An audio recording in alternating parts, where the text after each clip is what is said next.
Bienvenidos a un nuevo domingo. Feliz Día del Trabajador. Hoy es Día del Trabajador. Claro que sí. ¿Sabe? Hay que darle gracias a Dios porque el trabajo dignifica, sea cual sea. Y siempre es una bendición que Dios nos dé salud para poder trabajar, para poder hacer, para poder incluso ayudar a otros. Amén. Creo que eso es importante. Recordemos que el Señor trabajó bastante. Cuando era joven, era carpintero, ¿cierto? ¿Usted cree que la carpintería es un trabajo fácil? Para nada. Hoy día hay tecnología, existen cosas para cargar los troncos. Sí, a ver, que ha desarrollado a través del tiempo, pero en esa época no existía. Por eso es que yo no me imagino un señor, a un Cristo así flacucho, debilucho, no, eso es mentira. Cristo tenía que estar fuerte para poder cargar, ¿sabe cómo? Porque cortaban el árbol y después lo agarraban entre dos, uno por ahí, uno por aquí, a lo dele, camine, hasta donde tendría que llegar. Porque tampoco es que tenían el árbol quizás al lado de la casa o al lado del taller. Sí, la cruz ya es otra historia que ya es sobrenatural, yo siempre lo digo. Porque yo sé que, estoy seguro que ningún ser humano la hubiera cargado, sino la entregó y ya, mátame y ya está. No voy a cargar más. Pero Él lo hizo por amor a nosotros. Saben, esta canción que cantábamos ahorita, aunque no pueda ver, está sobrando. ¿Cuántos anhelan milagros? ¿Cuántos quieren ver un milagro en su vida? ¿Cuántos están orando por un milagro en su vida? Yo creo que todos, ¿verdad? Sea cual sea el milagro, por sanidad, por restauración, por las finanzas, por la nación, por la juventud, por lo que sea que estemos orando. Anhelamos ver un milagro, ¿cierto?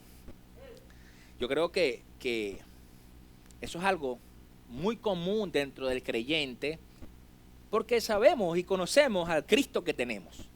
Cristo, a través del tiempo que caminó en la tierra, hacía milagros. Pero,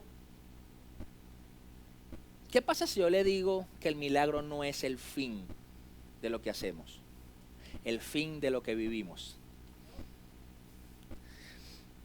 Sabemos que estamos viviendo en la actualidad tiempos difíciles a nivel mundial. COVID, en la pandemia, todavía estamos en pandemia, ha bajado, gracias a Dios, pero aún estamos en pandemia.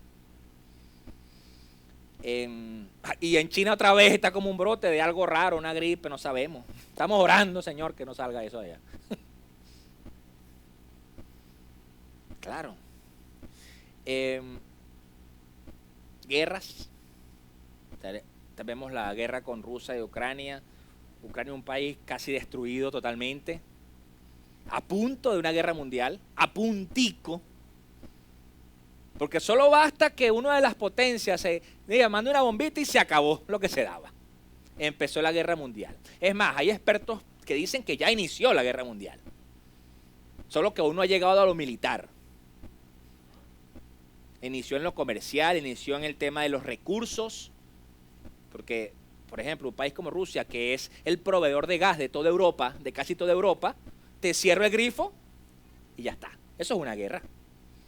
¿Cuánta gente, por ejemplo, moriría en invierno si no tiene gas en su casa para prender las calefacciones? Muchísima. Muchísima. Entonces tienen que volver a como en la época de la colonia, vamos a meter leña porque no podemos morir de frío.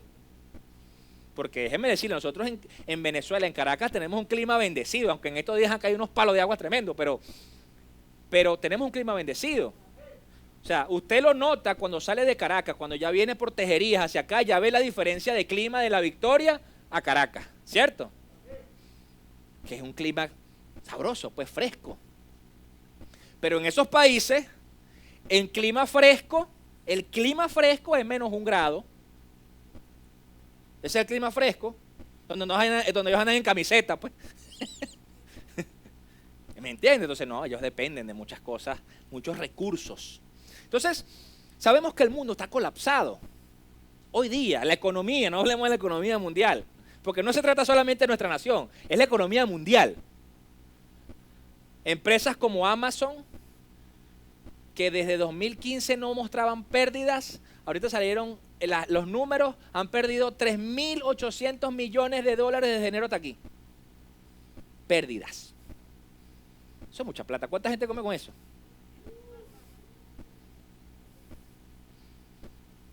Entonces, realmente nos damos cuenta que hay una situación mundial por la cual estamos orando todos. Los temas del aborto, los temas de los suicidios, que uno ora y uno dice, Señor, necesitamos que te manifieste, necesitamos que haya un milagro en tal lugar, que tu iglesia se manifieste. Y eso, tú te das cuenta que ha sido positivo porque ha llevado a la iglesia a darse cuenta y a avivarse, a levantarse. A decir, ya va, tenemos que orar, tenemos que ir, tenemos que hacer. Tú lo ves, se nota. Tú ves las distintas, amigos, pastores, tú ves que cada uno está en algo. Cada uno, por muy corto que sea su alcance, está haciendo. Entonces, te das cuenta que la iglesia, eso ha traído un avivamiento, ¿no? Y claro,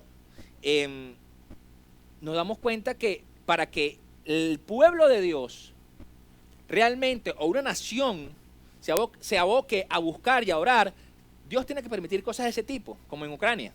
¿Qué pasó en Ucrania? ¿Usted ha visto las noticias cristianas de Ucrania? Se ha dado cuenta que los pastores, las iglesias se han unido a orar, a ayudar, a hacer.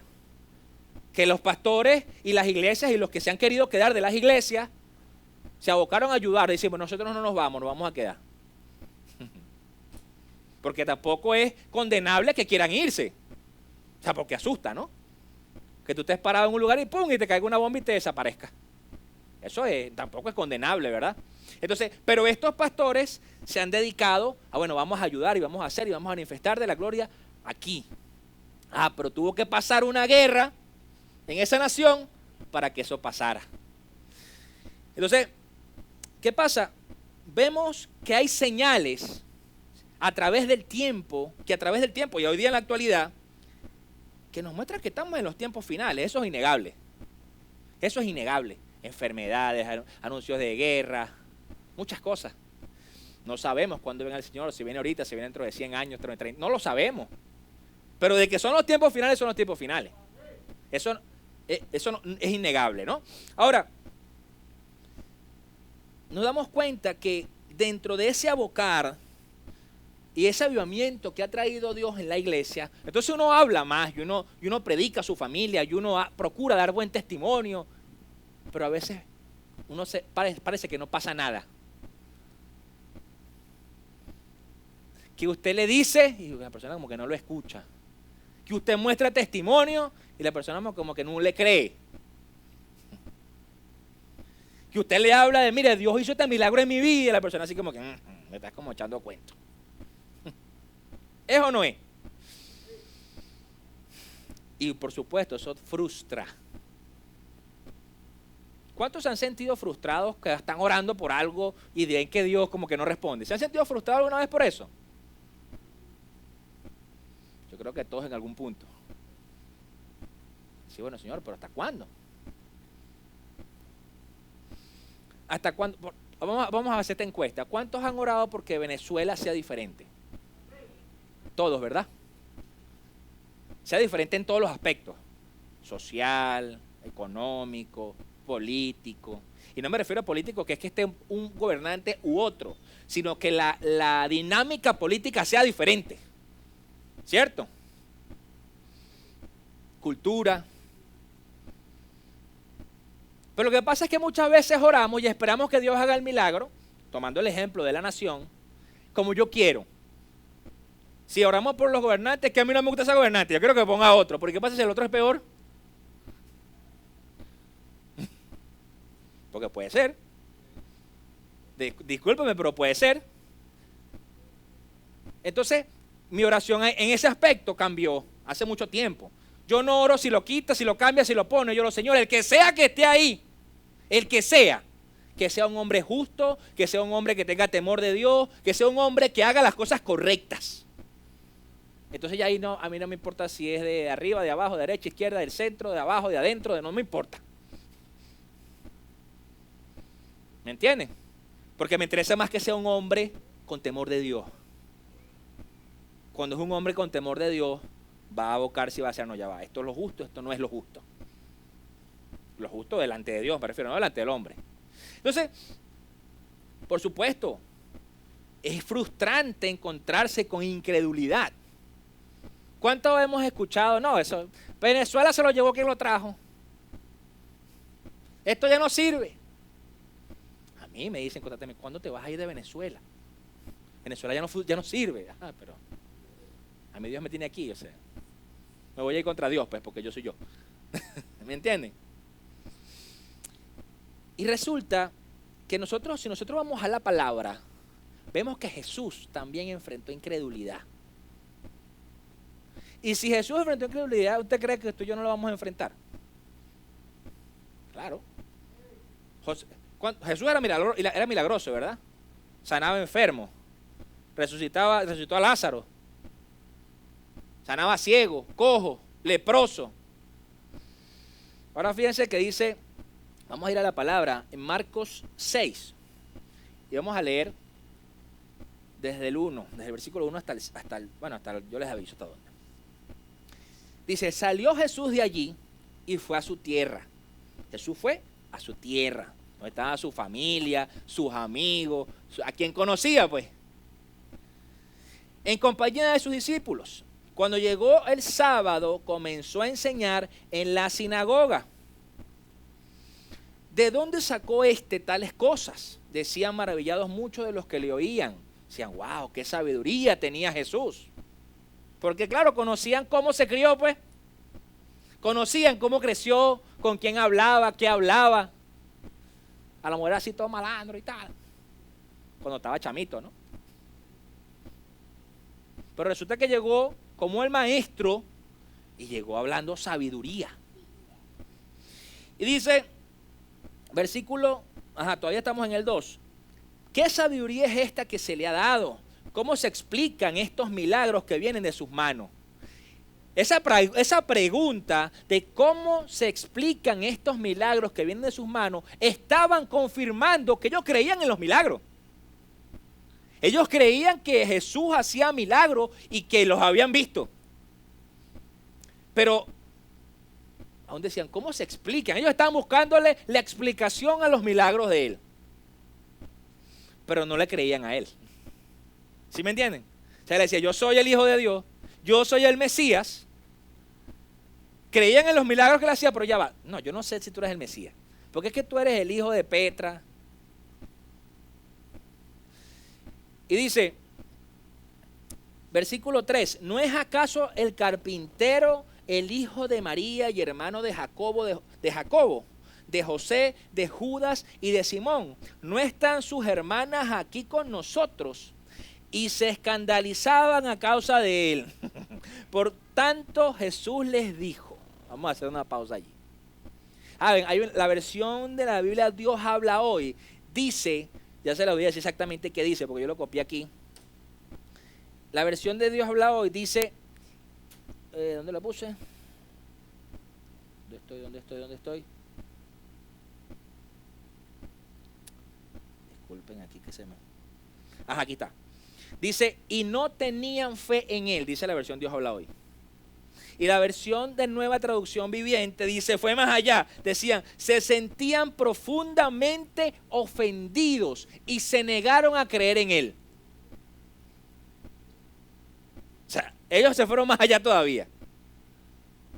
Entonces, ¿cómo es que tú me estás afirmando y confirmando que los milagros que se hicieron, tú los crees, pero no crees en lo que yo estoy hablando? Entonces, claro, nos damos cuenta que empezó Jesús a enfrentar incredulidad entre la gente que lo conocía.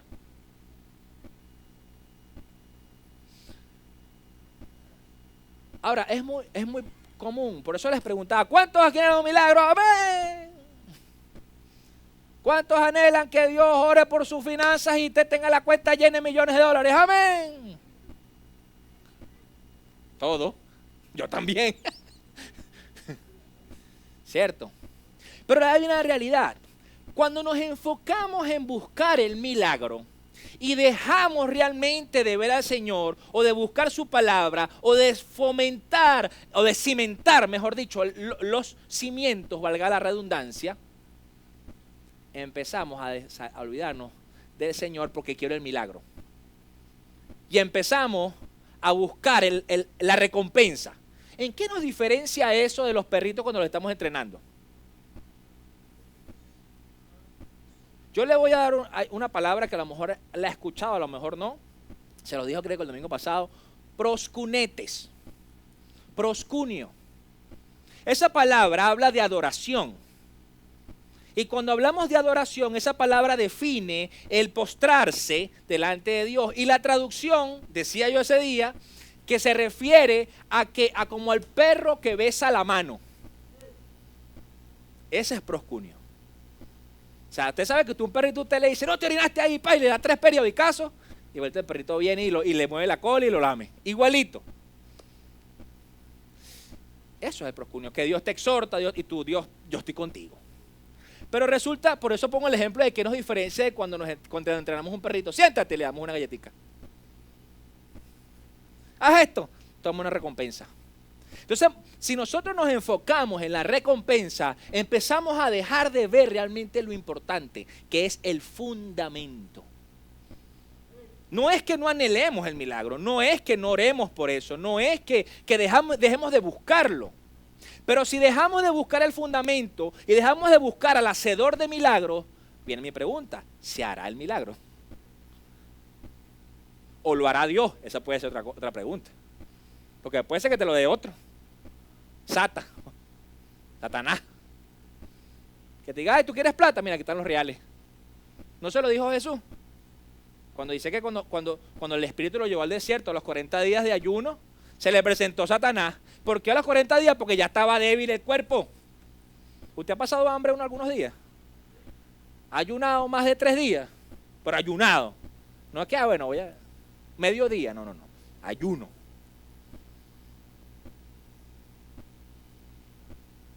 Vamos a hacer un ayuno de 20 días. Para que... ¡Ay, pastor! Sí. Tú te das cuenta que, claro, tienes que tener calma, que no puedes estarte agitando porque te fortalece el espíritu, pero el cuerpo también necesita fuerza. Entonces, claro, se le presentó Satanás en ese momento, ¿verdad? Y le ofreció, ¿qué? Le ofreció muchas cosas. Si te postrares ante mí, te entregaré todo esto, le dijo, ¿verdad? Le estaba ofreciendo billete a Jesús, poder. Entonces, por eso les digo que es algo que Satanás puede ofrecernos. Ah, bueno, dale, póstrate ante mí, yo te entrego, yo te doy. Por eso es que no podemos enfocarnos en milagros, porque podemos equivocarnos de quién nos los da. Cuando estamos realmente afianzados al fundamento, bueno, tú dices, no, ya va, ¿esto viene de Dios o esto no viene de Dios?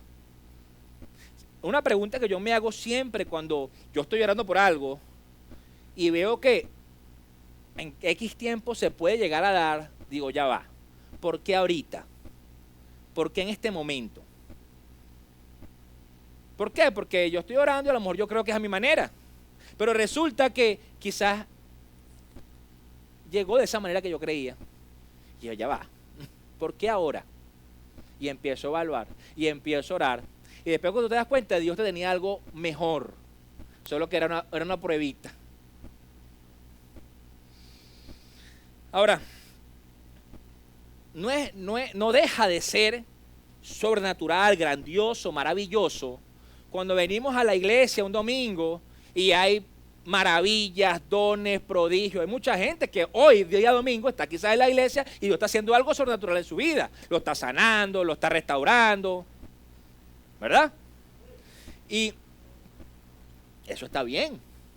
Pero pasa lo siguiente, hay mucha gente que va a las iglesias y busca el milagro, pero cuando tiene el milagro ya no va más a las iglesias.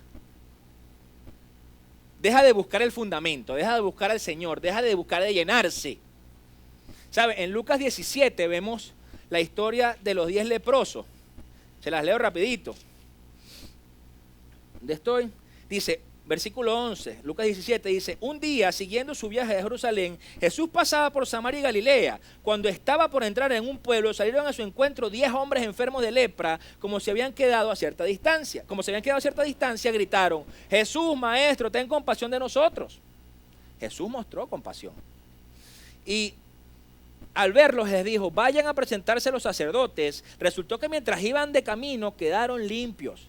O sea, creyeron su palabra en ese momento. Porque, vamos a ver, mira, ellos sabían que no podían entrar al pueblo. Sabían que tenían que quedarse a las afueras del pueblo. Vieron a Jesús y dicen, mira Jesús, ten misericordia de nosotros. Y Jesús les dijo, vayan a los sacerdotes. Lo primero que ellos tenían que ver roto era la incredulidad. ¿Por qué? Porque si al pisar ellos el pueblo y los veía la gente, era peñona seguro. ¿Usted alguna vez le pegó una peñona en la cabeza? A mí sí. Sí, cuando yo vivía por allá por Barlovento. Y duele, y eso te, ¡pum! Y ves negro. Ves negro. Y ellos sabían eso. Pero bueno, creyeron en la palabra de Jesús y avanzaron, ¿verdad? Porque si no hubieran avanzado, no se hubieran sanado, ¿verdad? Dice además, uno de ellos, al verse ya sano, regresó alabando a Dios a grandes voces. Cayó rostro en tierra a los pies de Jesús y le dio gracias, no obstante que era samaritano. Explicando un poco el contexto, los samaritanos no adoraban al mismo Dios que los judíos. ¿Me entienden? Entonces, ¿acaso no quedaron limpios los 10? Preguntó Jesús. ¿Dónde están los otros 9? No hubo ninguno que regresara a dar gloria a Dios excepto este extranjero. Levántate y vete, le dijo al hombre, tu fe te ha sanado. Hay otra versión que dice te ha salvado. ¿Qué pasa? Él era el extranjero. Probablemente los otros 9, no lo dice allí, pero probablemente eran judíos. Es probable. Entonces, ¿cómo es? Por eso es que Jesús afirma y dice, ¿cómo es que este extranjero fue el que regresó? ¿Y los otros? Entonces, eso confirma que muchas veces la gente cuando está acostumbrada al milagro se olvida del Señor. Se olvida de Él. Incluso hasta de darle gracias, porque ni siquiera, bueno, gracias, me voy. Pero ni siquiera para darle gracias. Son unos desgraciados. Son sin gracia. ¿Qué sucede? Ahora, no sabemos y no dice, posiblemente ellos se pudieran haber enfermado de nuevo, de lepra.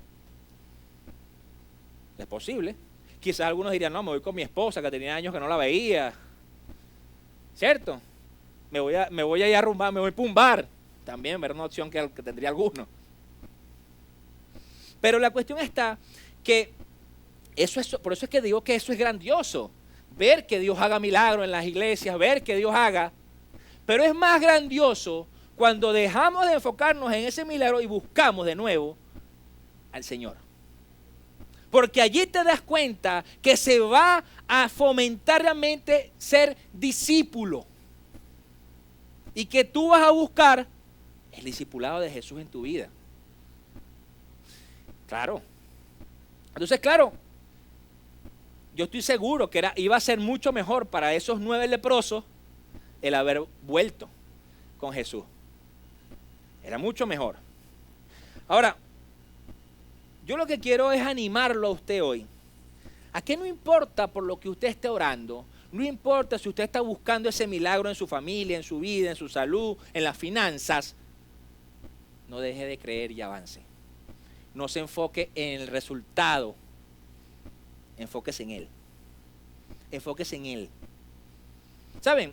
Cuando llevamos eso a otro contexto y hablamos, por ejemplo, de pecado, cuando nosotros hablamos de pecado, cuando uno quiere dejar un pecado, porque eso es como que uno se tiene que dar con una pared para aprenderlo. Uno quiere dejar el pecado y uno dice, no lo voy a hacer, no lo voy a hacer, no lo voy a hacer, no lo voy a hacer, no lo voy a hacer, terminas haciéndolo. ¿Cierto?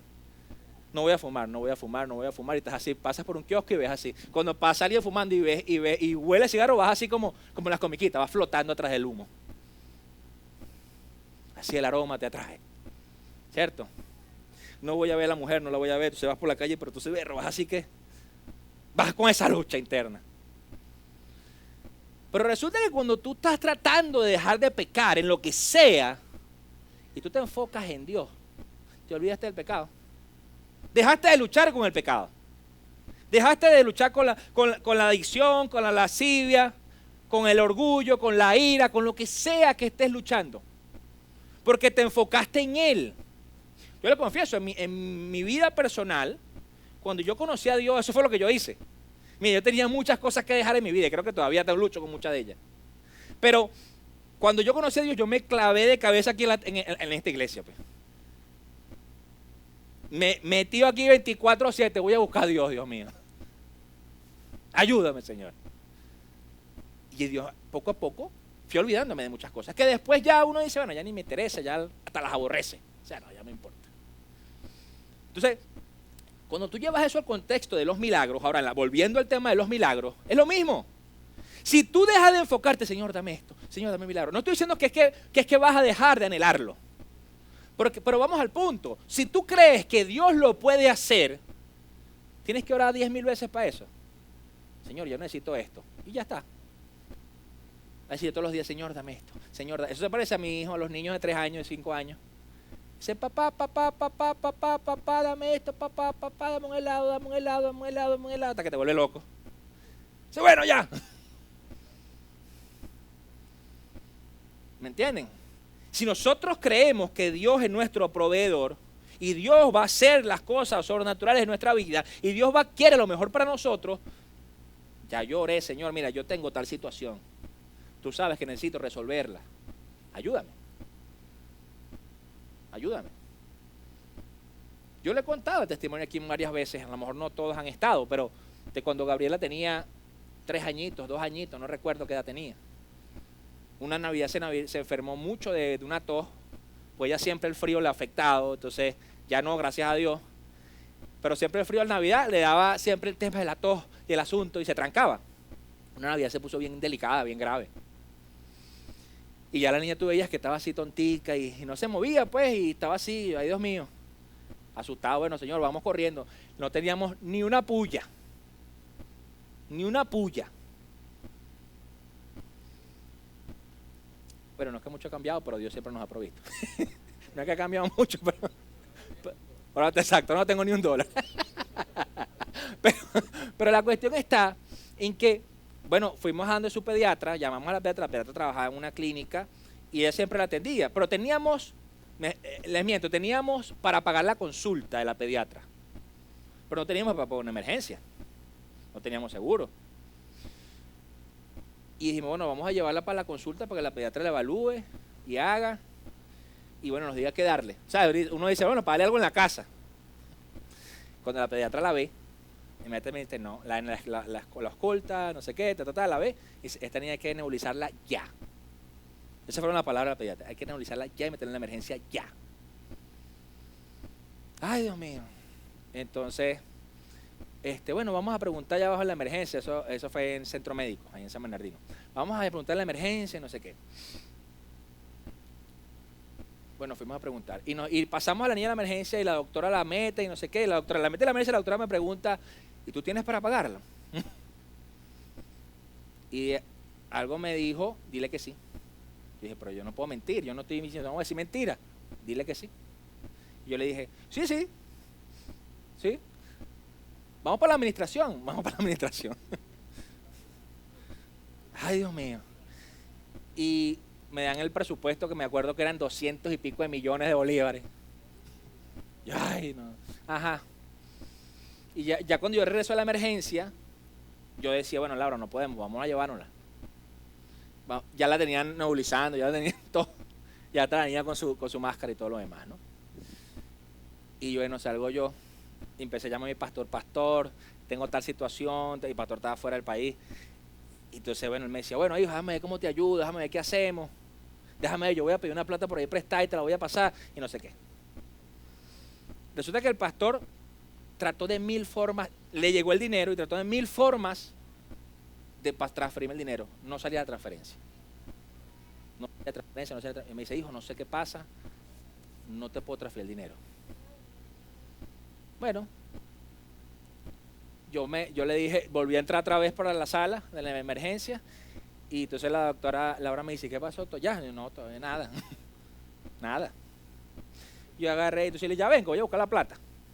Me senté en la sala fuera de emergencia. Yo no fui a buscar ningún lado. ¿Qué iba a hacer? Me iba a poder poner en la calle, será porque es lo que me faltaba. Y me senté en la sala de la emergencia, y lo único que le dije, Señor, tú sabes qué está pasando. Necesito que nos ayudes. Cuando yo me levanto de la silla, viene Laura con la niña cargada así. Y yo le digo, ¿qué pasó? No, que nos vamos. ¿Cómo que nos vamos? No, que nos dijeron que nos fuéramos. Que no había que pagar nada. ¿Cómo es eso? Así. Imagínate, por supuesto, ya de ahí para allá nos fue saliendo llorando, ¿no? Toda la clínica. Entonces, tú te das cuenta que tú no necesitas decirle a Dios 10,000 veces, Señor, necesito esta situación. No, ya Dios te está escuchando. Lo que pasa es que quizás si te estás enfocando más en el milagro, puede ser Dios te diciendo, vamos a ver, te falta todavía un poquito más de búsqueda. Porque si te doy el milagro, te puedes olvidar. Entonces, yo lo he visto muchas veces en mi vida personal. Y yo estoy seguro que todos lo han podido llegar a ver en algún punto de su vida. ¿Y qué sucede? Aquí es lo que quiero motivarlo, que si usted hoy no está viéndolo con sus ojos, pero eso es que decía de la canción, aunque no pueda ver, estás obrando. Crea que está haciendo. Crea que Él está haciendo. Ahora, si nosotros nos damos cuenta de la actitud de Jesús, Jesús se dio cuenta que no le creían, ¿verdad? Que había incredulidad en la gente. Dice el versículo, vamos otra vez a Marcos 6. No, aquí, ¿dónde estoy? Pasé. Ajá. Dice el versículo, y llegó el día, cuando llegó el sábado comenzó a enseñar en la sinagoga. Él seguía enseñando la palabra, él seguía predicando la palabra. Saben, cuando nosotros oramos por un milagro y vemos que no se da, a veces nos da temor a hablar. Dice, no, pero es que Dios no hizo. Dios no sanó a la persona. Dios no. Entonces, ¿cómo le digo yo que Dios? ¿Me entiende? Entra ese temor, entra esa duda. Dice que, y yo quiero entrar que usted vea un poco el contexto de cuando Jesús estaba allí. Y los milagros que se hacían en la calle. Cuando Jesús estaba caminando se daban los milagros, ¿cierto? O sea, los que hablaban de los milagros era la gente, no Jesús. Jesús no llegaba y que llegó el que sana ciego. No, Jesús no llegaba así. A ver, ¿quién tiene la pata coja por él? Ninguno. Nadie llegaba, él no llegaba así. Él llegaba era predicando la palabra, hablando la verdad. Los que hablaban de los milagros eran la gente. ¿Entiendes? Entonces, ¿qué pasa? Cuando nosotros nos enfocamos en el Señor, Dios empieza a hacer milagros en nuestras vidas, y los que van a hablar de esos milagros es nuestro entorno. No va a hacer falta que nosotros le digamos, mira, tú sabes que Dios sana. No, la gente va a decir, mira, lo sanó, mira, lo restauró, mira, lo levantó. Así es que, entonces, ¿pero por qué? Porque estamos enfocados en enseñar, en ministrar su vida, estamos enfocados en recibir de Él y en enseñar la palabra. Entonces, que claro, estamos en un tiempo donde tenemos que abocarnos en llevar de la palabra a nuestros hogares para que los hogares se empiecen a manifestar los milagros. Los milagros no se van a dar si no empezamos a llevar del fundamento a las casas, a los altares familiares, a nuestros trabajos, a nuestros amigos. Pasa que nos asusta a veces, porque ¿qué va a decir el pana mío con el que me caigo a palo? Con el que me toma unas birritas, ¿cómo le decía ahora que es que Dios? ¿Entienden? Entonces, a mí me pasó en la universidad, cuando yo me convertí, claro, yo era un muchacho del mundo normal y bueno, yo me iba a rumbear con mis panas a la universidad. Pero cuando yo me convierto, yo dejé de rumbear con ellos. Pero un día yo dije, bueno, no voy a ser tan religioso, ¿vale? Yo voy a ir a reunirme con ellos, total, yo no voy a ir a hacer nada. Y cuando fui, me dieron un trago en la mano. Y lo primero que me dijeron, oye, ¿tú no es que eres cristiano? Fue lo primero que me dijeron. Eso me arruinó el trago, me arruinó el momento, todo. Me enchavaron. Yo no, solté el trago, ni siquiera me lo bebí. Entonces, ¿qué sucede? Pero ¿qué pasa después de allí? Cuando ellos tenían una situación, se sentaban a hablar conmigo. Decían, oye Luis, tú sabes que está pasando esto, ¿y qué crees tú que debo hacer? Entonces eso me dio oportunidad a mí de decirle, mira, yo no sé qué puedes hacer, pero la Biblia dice esto y aquello. ¿Me entiendes? Eso me dio esa oportunidad.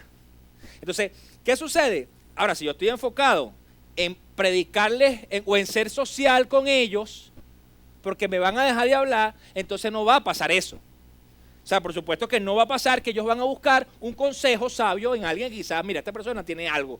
No sé qué es, pero tiene algo. Vamos a preguntarle. Entonces, ¿qué sucede? Lo primero que vemos en Jesús es que él predicó la palabra fielmente. Fue el sábado, el día que ellos tenían en la sinagoga, a hablar de la palabra. Además de eso, él predicó la verdad. O sea, porque dice aquí en Marcos, ¿de dónde sacó tales cosas? Decían maravillados muchos de los que le oían. ¿Qué sucede? Cuando lo escucharon, una de las formas de tú poder combatir la incredulidad es hablando la verdad. La verdad de Dios. Porque la verdad es irrefutable. Es irrefutable. Entonces, cuando tú le dices a la gente la verdad, en amor también. Sí, porque mira, está muy gordo, tiene que bajar, parece una ballena. No, espérate. Ya va, si no. ¿Estás embarazada? No, y lo que estás es gorda. ¿Me entiendes? Sí, a la pastora le pasó varias veces.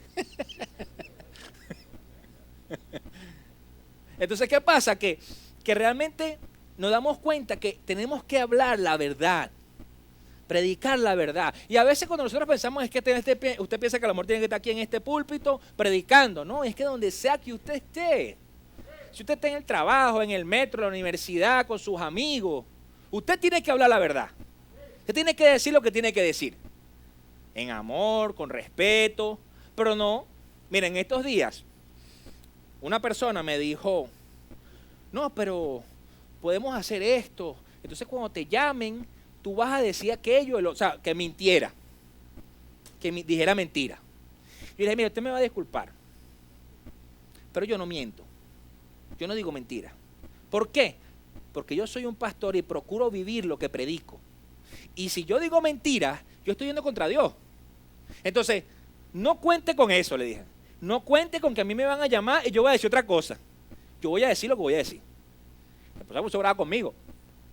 Lo lamento, pero yo prefiero que se ponga la persona brava conmigo y no Dios. Y listo. ¿Por qué? Porque vamos al punto de los milagros. Yo estoy orando, Señor, haz esto, Señor, avívanos, Señor, haz lo otro, Señor, aviva la ciudad, aviva la iglesia, aviva a los muchachos. No, entonces, pero yo estoy diciendo mentiras por allá como me da la gana. Es decir, ¿pero qué estás haciendo, papá? Yo imagino a Dios así esperando para que iba a ser yo. Claro, ahí es donde viene la verdad. Y eso le predico a esa persona sin yo decirle, la Biblia te dice. Eso le está predicando a esa persona. Exacto, esa es otra. Decir, no, si te vas a ir para el infierno. No. Entonces, claro, vemos que estas personas que estaban allí estaban admirados de lo que decía Jesús. Y allí no se ve en estos versículos que ninguna refutara que lo que él estaba diciendo era mentira. Ellos sabían que Jesús estaba hablando la verdad. Por eso es que no entendían. Decían, bueno, ¿y por quién le dio la sabiduría a este? ¿Quién le dio a él eso? Claro, por eso es que la forma más efectiva de refutar las teorías de los falsos maestros es hablando la verdad. Siempre, siempre. ¿Cuántas doctrinas locas hay hoy día? Muchas, muchísimas. Doctrinas antibíblicas me refiero, que van contra Dios totalmente. ¿Cómo refutas eso? Hablando la verdad. Te vas a guindar a pelear con la persona, pero es que si no le hablas la verdad no estás haciendo nada. Te estás enganchando. Ahora, la tercera característica que vemos de Jesús aquí es que no desfalleció ante la incredulidad. Porque Jesús pudo haberse desanimado, ¿verdad que sí? O sea, Jesús puede haber dicho, pero ya va, pana. O sea, yo crecí aquí, estos son mis amigos. estos son mi familia. ¿Cómo es que ellos no van a creer ahora en mí? ¿Alguna vez te has sentido así? En tu casa, en tu trabajo, que no creen en ti. Incluso pasa, hasta en nuestras familias puede pasar incluso que no creen que somos capaces de alcanzar algo. No, tú no vas a poder. No, mejor no lo hagas. ¿Cierto? Y ojo, no estoy diciendo que lo hagan por malos. Lo estoy diciendo, a veces es sobreprotección. ¿Me entiendes? Por evitarle a uno un mal rato, una caída. Uno lo ve con los niños. ¡Ay, no te montes! ¿Y tú sabes qué estaba leyendo yo en estos días? Que eso me dio 3 cachetadas a mí. Porque yo soy así. Cuidado con esto. Dice que cuando los niños experimentan, por ejemplo, escalar, hacer, montarse, su cerebro está haciendo conexiones neurológicas que los ayudan a tener más habilidades para el futuro. Entonces el niño se monta, se encarama aquí, entonces su cerebro hace conexiones y lo hace más hábil. Y uno siempre está aquí, no te montes. Yo me imaginándome a mis hijos brincando aquí para allá para acá. Ay, Dios mío. Claro, porque asusta. Asusta. Yo me imagino viendo un papá. En estos días vi un video de un papá viendo, su hija es gimnasta y el papá es el entrenador. Chévere, él sabe gimnasia y entrenó a su hija. Pero cuando la hija va a la competencia, ponen es la cara del hombre. Cuando la muchacha salta y da vuelta, tú el hombre dice que se va a dar un golpe. Atacados. Porque claro, es innegable ese sentimiento de papá de querer protegerla. Pero tiene que dejarla hacer para que la muchacha se gane la medalla y para que la muchacha compita. Pero eso es algo que nos pasa muchas veces por sobreprotección de nuestros padres, de nuestra familia. Porque cuando ya es un tema de que no creen en ti, ese es otro asunto. Pero sí se da. No, tú no lo vas a lograr, tú no vas a alcanzar. Mejor tú no haces eso, mejor no te arriesgues. Entonces viene puede haber desánimo. Jesús se pudo haber desanimado. Gracias a Dios que no lo hizo. Porque si no, no hubiera ido para la cruz. Él pudo haberse dicho, no vale, ya no vale la pena. Esta gente, no. ¿Para qué?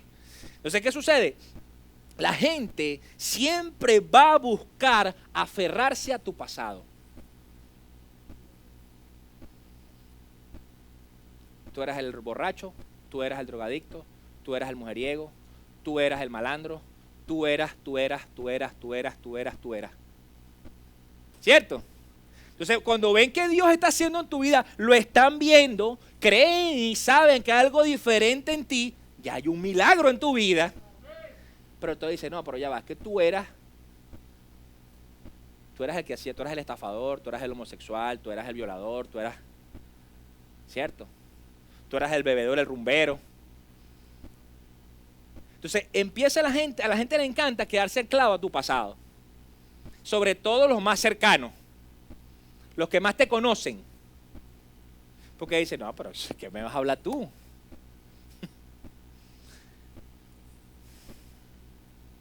Entonces, ¿qué sucede? Por eso es que dice ese versículo, ¿no es acaso el carpintero, versículo 3, ¿no es acaso el carpintero el hijo de María, hermano de Jacobo, de José, de Judas y de Simón? ¿No es acaso el carpintero? Sí, él era el carpintero, pero también era el maestro, también era el Mesías, también era el Salvador. ¿Me entienden? Por eso es que cuando usted le diga, no, pero es que tú no eras el ladrón. Sí, yo era el ladrón. Yo era, ¿cierto? No hacemos nada con negarlo. Ah, que tú eras el mujeriego. Sí, yo andaba con 5 mujeres. Y Salomón, náguara. Pero la realidad es que cuando nosotros empezamos a buscar del Señor, los milagros empiezan a gestar. ¿Por qué? Porque si nosotros estamos en esa búsqueda del milagro, Señor, transfórmame, pero no me fundamento en la palabra y no busco de Cristo, ese milagro se puede desaparecer, desvanecer. Vamos a poner el ejemplo. Si Dios te da plata, te la gasta. Puede ser. Señor, ayúdame con las finanzas, ora por las finanzas, pero no oras para que Dios te dé sabiduría para administrar ese dinero, te lo vas a gastar en un 2x3. ¿Cuánta gente se ganó el quino cuando existía el quino? Se me cayó la cédula. Cuando decía, ¿cuánta gente se la ganó? ¿Y usted ha visto algún millonario alquino que diga, bueno, este es el empresario, el dueño de tales empresas? ¿Verdad que no? Que se ganó el quino en tal año. Muchos se gastaron esa plata. Exacto, probamos 2 de 50. Entonces, no, el número es de loco. Por eso es que cuando le pregunta Salomón, que no, yo quiero sabiduría. Yo no quiero tener ese poco de real porque los reales vienen solos, después, trabajándolo.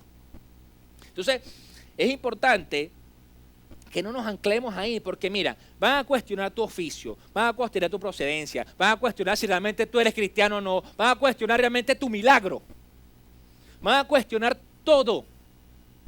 Pero ¿qué sucede? Si tú realmente vas a creer en el Señor más que en el milagro, eso se va a disipar. Y Dios va a seguir haciendo. En pocas palabras, van a cuestionar el evangelio en tu vida. ¿Por qué? Porque si tú te enfocas solo en el milagro, pero sigues siendo la misma persona, ¿cómo vamos a dar testimonio de Jesús? Sigue siendo igual, no podemos. No podemos.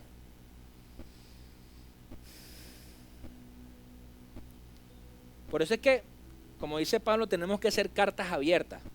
Sabemos que nadie es perfecto. Dios, Cristo, nos hace perfectos a través de su sangre. Pero nosotros vivimos en un cuerpo físico que es imperfecto, que tiene lucha, con un alma que le hace a veces más caso a la carne que al espíritu, que se rige mucho por las emociones y no realmente por lo que Dios le dice, que no, mira, deja de estar peleando por eso, y tú estás bravo, estás con ira así que quieres darle un puño a la persona. Y no le hagas caso a eso.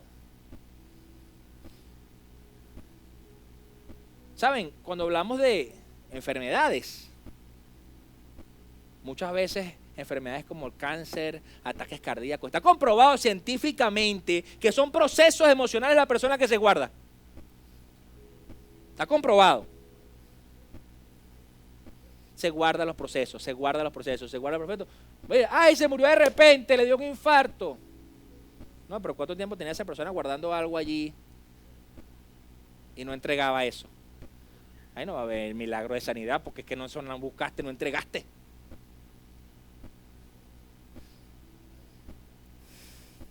El cáncer, lo mismo. Entonces, ay, es que le dio un cáncer de repente. Sí, pero ¿cuánto tiempo tenía esa persona sin pedir, sin perdonar, sin pedir perdón, sin entregarle esas cosas a Dios? Y eso se fue desarrollando. Y todavía muchas veces llega la parte terminal de una enfermedad y la persona no quiere soltar. La persona no quiere. No, aquí lo tengo yo, este es mío. Esta herida es mía. Este cáncer es mío. Jesús no se dio cabida a la frustración. Él no se permitió frustración. Porque si nosotros nos ponemos a enfocarnos en el entorno, podemos frustrarnos.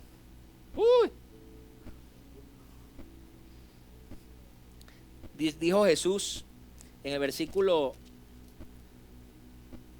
4, en todas partes se honra a un profeta, menos en su tierra, entre sus familiares y en su propia casa. Imagínense ustedes. Los milagros son una bendición. Claro que son una bendición. Por eso es que todos anhelamos un milagro. Pero déjenme decirle algo, nosotros vemos milagros todos los días. Lo que pasa es que nos acostumbramos tanto a los milagros que esperamos uno más sobrenatural, uno más grande. Pero nada más que el hecho de que usted y yo nos despertemos todos los días, eso es un milagro ya. Porque cuando usted ve estadísticas, usted se da cuenta y dice, ¿cuánta gente muere diario? Tú dices, perro. Es un milagro que yo estoy aquí. Por eso es que es mejor enfocarnos primero en la palabra para cimentarnos en él, que enfocarnos en el milagro solamente. Cuando nosotros nos enfocamos primero en la palabra, tenemos la garantía de que el reino va a ser multiplicado en nuestra vida. Y cuando habla de nuestra vida, habla incluso de nuestro entorno. Porque si tú estás siendo transformado y hay milagro en tu vida, todo el que te vea va a querer eso. Dice, oye, ¿qué tienes tú? ¿Por qué tú? ¿Cómo tú lograste esto? A veces nos encanta como tener esa imagen de familia de Instagram. Que todo es perfecto, que todo es bello, que no pasa nada. Y cuando usted va a la profundidad de esas fotos de Instagram, no hay, es un desastre. Pero cuando tú le muestras al día a la gente, no, mira, eso es falso, pero Cristo es real. Cristo restauró mi vida, restauró mi familia, mi matrimonio, mis hijos. Dice, ¿cómo fue eso? Explícame. Explícame. Nosotros tenemos que, sí, mostrar dones, prodigios, los milagros, las profecías llenan iglesias. Traen gente inconversa, sí. Pero lo que realmente los establece en el reino es el cimiento de su palabra. Por lo tanto, nosotros tenemos que buscar es la presencia, porque la presencia de Dios es lo que va a traer los milagros. Y, claro, eso va a traer que nuestra familia llegue a Cristo, que nuestros amigos, que nuestro trabajo. Lo que pasa es que va a llegar en el tiempo de Dios, en la forma de Dios y no a nuestra forma. Por nosotros pensamos, no, tiene que ser a mi forma, tienes que venir, ponerte tu corbatica, venir así para la iglesia. No, Dios lo va a hacer como Dios quiere hacerlo. Fíjense que dice el versículo 5, en efecto, no pudo hacer allí ningún milagro, excepto sanar a unos pocos enfermos al imponerles las manos. Jesús no pudo hacer milagros donde vivía, donde él creció. Entonces, ¿qué nos hace creer a nosotros que es que a la primera se nos van a dar? Eso es como perro. Sí, nosotros haremos cosas mayores. Sí, la palabra lo firme lo enseña. Él lo enseñó. Pero para que eso se dé, primero que tenemos que estar fundamentados en la roca. Si eso no se da, podremos pararnos de mano, podremos hablar lengua, podremos, no sé, flotar si queremos. Pero la realidad es que no va a pasar nada. Por eso es que cuando nosotros realmente empezamos a ver en qué debemos madurar, qué debemos entregar, qué necesitamos sanar de nosotros mismos, empezamos a ver esos milagros, empezamos a ver lo sobrenatural. Y Dios empieza a entregarte, y entregarte, y entregarte, y a entregarte. Yo creo que eso nos separa de ser niños espirituales a ser maduros espiritualmente hablando. Porque si Dios, tú estás orando por ese milagro y Dios no te lo ha concedido, tú dices, bueno, Señor, tú sabrás. Es tu voluntad. No me pongo como un niño caprichoso, Señor, dámelo. Señor, papá, dame el helado, papá, dame el helado, papá, dame el helado. Y tú le dices, hijo, todavía no, porque el amor y lloran. ¿Cierto? Tú le dices, hijo, pero es que yo no te he dicho que no. Yo le estoy diciendo que primero vas a almorzar. Y sigue llorando. Esos son los niños. Nosotros tenemos que dejar de ser esos niños espirituales. Y dejar de ser esos niños caprichosos muchas veces. Entonces, ya dice el versículo 6, y él se quedó asombrado por la incredulidad de ellos. ¿Sabes? Yo me imagino esto así como si fuera una película. En mi mente. Jesús tratando de hacer milagros. Y yo, ¿y qué pasó? Y era la incredulidad. Por eso decía, ¿por qué se quedó asombrado? Porque la incredulidad no permitía el fluir del Espíritu. No permitía realmente las cosas sobrenaturales. Dice, wow, no puede ser que esta gente no crea, Dios mío.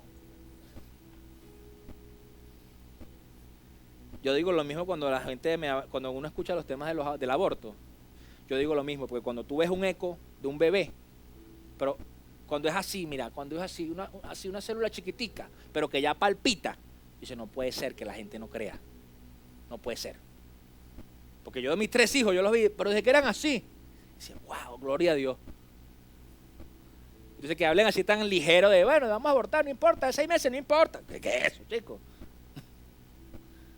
Entonces, creo que es necesario que nosotros mostremos primeramente el cimiento antes que los milagros. Los milagros van a venir, los milagros se van a dar, pero es más importante el cimiento. Es más, 1 Corintios 13:8 habla del amor, esos capítulos, ese versículo. Pero quiero mostrarles algo allí. Dice,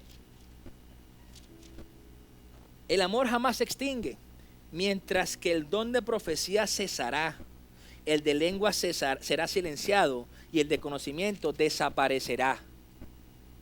Porque conocemos y profetizamos de manera imperfecta, pero cuando llegue lo perfecto, lo imperfecto desaparecerá. Y dice el 11, yo les decía lo de los niños, ¿verdad? Dice, cuando yo era niño hablaba como un niño, pensaba como niño, razonaba como niño. Cuando llegué a ser un adulto, yo dejé atrás las cosas de niño. Ahora vemos de manera indirecta y velada, como en un espejo, pero entonces veremos cara a cara. Ahora conozco de manera imperfecta, pero entonces conoceré tal y como soy conocido. Si nosotros realmente queremos manifestar los milagros de Dios, lo primero que tenemos que buscar manifestar es el amor de Dios. Porque el amor de Dios es lo que permanecerá. Los milagros cesarán, porque si ya se acabó lo imperfecto y viene lo perfecto, ¿para qué necesitas milagros? Si a tu cuerpo será un cuerpo regenerado, ¿para qué vas a orar, Señor, sáname esta gordura? Sáname, Señor, el hígado que me duele, sáname aquí. No, ¿para qué? No te va a hacer falta. No va a hacer falta el milagro. ¿Para qué va a hacer falta la profecía si ya estás delante del Señor? Por eso es que el cimiento es más importante. Los milagros se manifestarán. Eso va a ser innegable. Yo sé que usted ha visto milagros. Yo he visto milagros. Cosas sobrenaturales. Pero nunca me he dejado llevar como que ¡wow! ¿Saben? Dice la palabra que en los últimos tiempos mucha gente será engañada por eso. Se dejarán llevar por los dones, por lo sobrenatural. Ay, mira, este sanó a miles.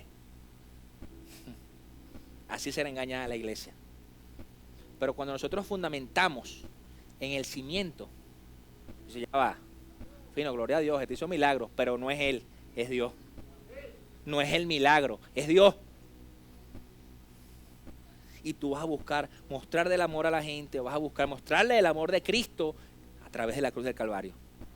Porque no existe una acción que demuestre más amor que la cruz del Calvario.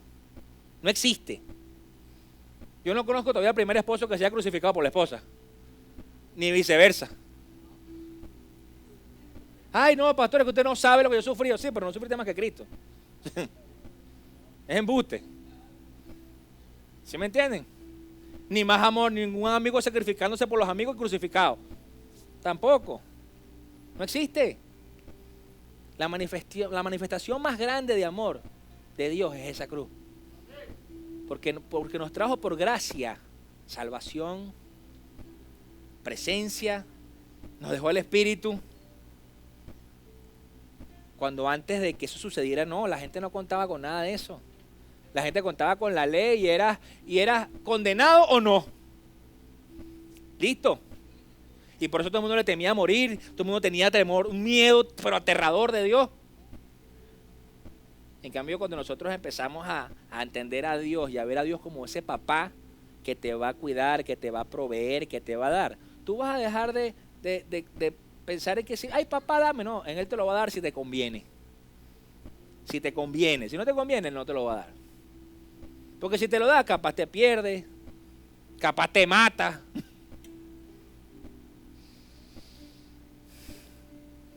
Fíjense que dice mismo en Marcos, ya para cerrar, en el versículo 7. Versículo 7 dice, reunió a los 12 y comenzó a enviarlos de 2 en 2, dándoles autoridad sobre los espíritus malignos. O sea, él siguió en lo de él, pues. Bueno, está bien, no hicimos milagros aquí. Porque imagínense, además de esto, lo que podían pensar los discípulos cuando vieron que no se daban los milagros.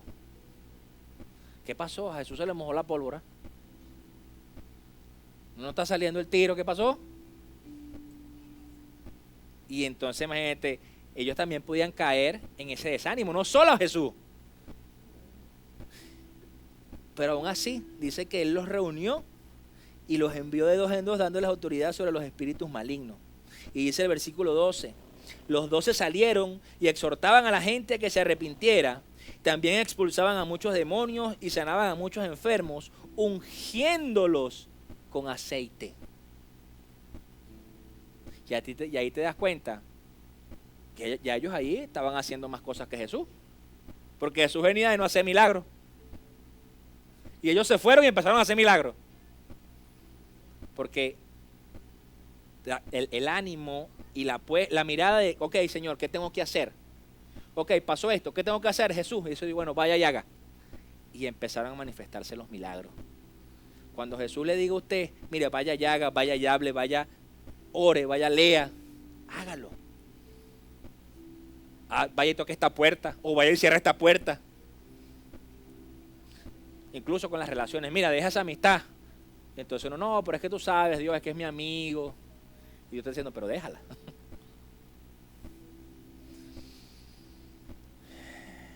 Si nosotros cambiamos el enfoque de esta historia de Jesús en su tierra, nos damos cuenta que Jesús, lo que estaba allí, estuvo en un entrenamiento.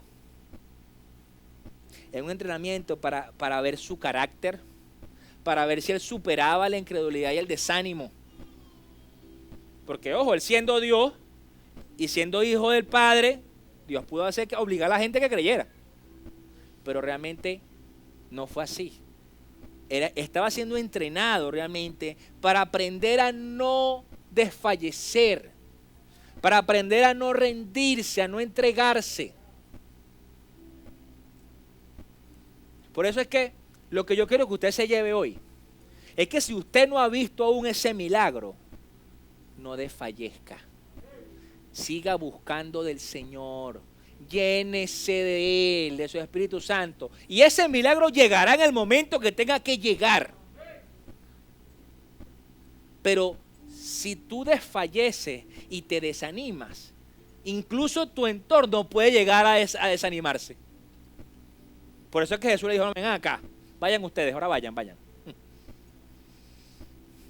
Creo que mientras nosotros nos enfocamos en que si se arregló mi hogar, en que si estoy sano, en que si mis finanzas, Señor, en que si esto, en que si lo otro, Dios se está enfocando en que si vamos a buscarle, si vamos a fomentar y vamos a cimentarnos en la roca, de si vamos a servir, de si vamos a ayudar al necesitado, de si vamos a llenarnos de su presencia. Eso es lo que Dios se está enfocando. Nosotros viendo, ay Señor, ¿será que me pagan hoy, Dios mío? Vamos a orar por ese milagro. Señor, que me paguen.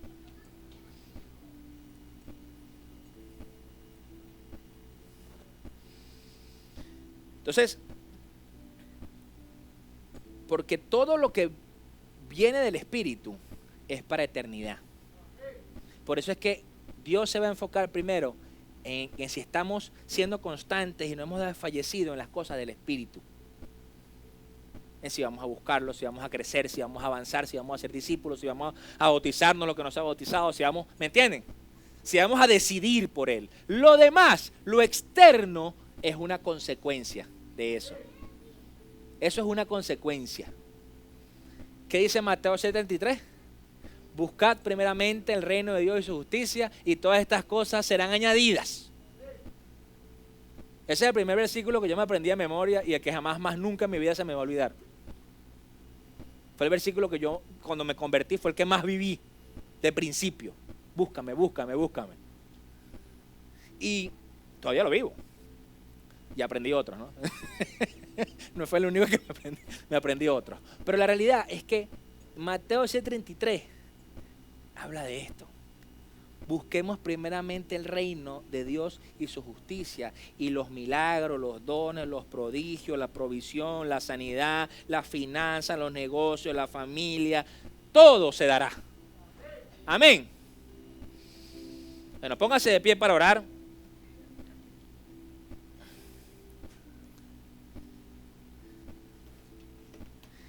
Y allí donde está, voltea, dígale a su hermano, a partir de hoy empezarás a ver milagros. Amén.